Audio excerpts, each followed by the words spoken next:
Tunamshukuru Mwenyezi Mungu kwa kutuafikisha leo na muda huu tukiwa tuko hapa katika viwanja vitukufu, viwanja ambavyo vimejengwa nyumba katika nyumba zake.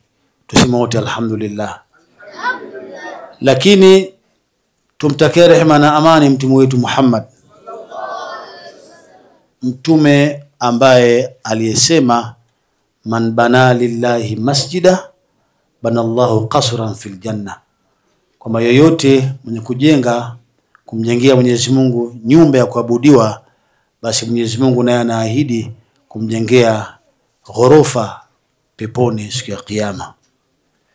Mzee wangu Mzee Shabani, kwanza nikushukuru, na mimi nilikuwa naisubiri siku kwa sababu Ndembezi sijawahi kufika, labda huwa napita. Nikushukuru na nimefurahika sana kukuona upo, na jinsi ninavyokufahamu toka kwa mzee wangu, najua msikiti huu na mengine ipo katika mikono salama. Naamini utakuwa ni miongoni mwa washauri wazuri wa ibada zinazofanyika hapa. Utakuwa ni miongoni mwa watu wetu muhimu ambayo utakayosimamia shughuli zinazoendeshwa hapa. Mwanadamu katika maisha yake yote, maisha ya mwanadamu Mungu kampangia kitu kimoja tu, japokuwa mtume wetu Muhammad alipokuwa katika miraji, katika maneno ya mwisho ambayo Mwenyezi Mungu alimwambia mtume alipokuwa analia ngoa kwa neema ambazo Mwenyezi Mungu amewaneemesha manabii kabla ya mtume wetu Muhammad, Mungu akamwambia waja'altu lakal ardha tahura, ardhi nimeifanya kwako Muhammad kuwa ni tahara kwa ajili ya kuswali, kwa ajili ya ibada. Ina maana ikiwemo na kutumia udongo kwa ajili ya swala tayamum, ikiwemo na kuifanya ardhi kuwa sehemu za kuabudia Allah subhanahu wa ta'ala. Lakini Mwenyezi Mungu akajalia, akasema mwenyewe kwamba kujenga misikiti ndio nyumba maalum ambayo Mwenyezi Mungu subhanahu wa ta'ala kwenye Qur'ani ameeleza wa anal masajida lillah, kwamba misikiti ni nyumba za Allah subhanahu wa ta'ala, bunya liyubadullah, zimejengwa kwa ajili ndani yake paabudiwe Mwenyezi Mungu subhanahu wa ta'ala. Hawa wenzetu watu wa tijara turabiha, sisi tusifurahikie tu kutujengea misikiti, lakini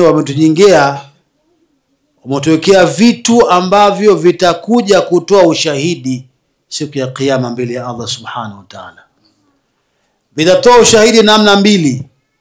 Ushahidi wa kwanza, misikiti itasema sisi au mimi nilijengwa Ndembezi, lakini watu hawakuja kuniabudu. Misikiti hii ni ushahidi.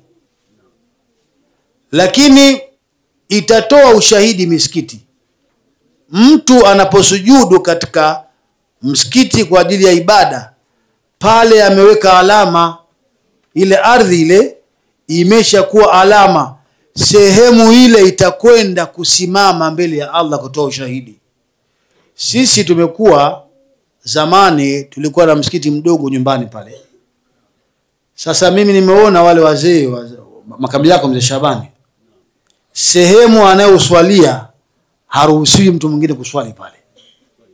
Sasa sisi tukawa hatujui kwamba labda ukorofi wao, kumbe wanajua anasujudu sana pale ili paje kuwa kutoa ushahidi mbele ya Allah subhanahu wa ta'ala.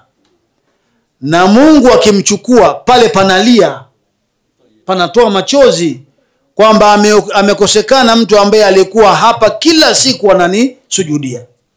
Ile idha mata ibn adama inqata'a amaluhu.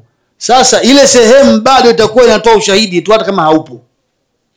Kwa hiyo tumejengewa misikiti ndugu zangu wa hapa Ndembezi, tutumie hii misikiti kwa ajili ya kuswali. Kina mama mmesikia?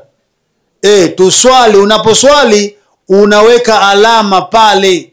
Siku Mungu akikuchukua, ile sehemu inakulilia na itasimama mbele ya Allah subhanahu wa ta'ala kukutolea ushahidi.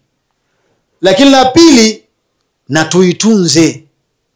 Wenzetu wametoa mamilioni ya fedha kujenga hapa.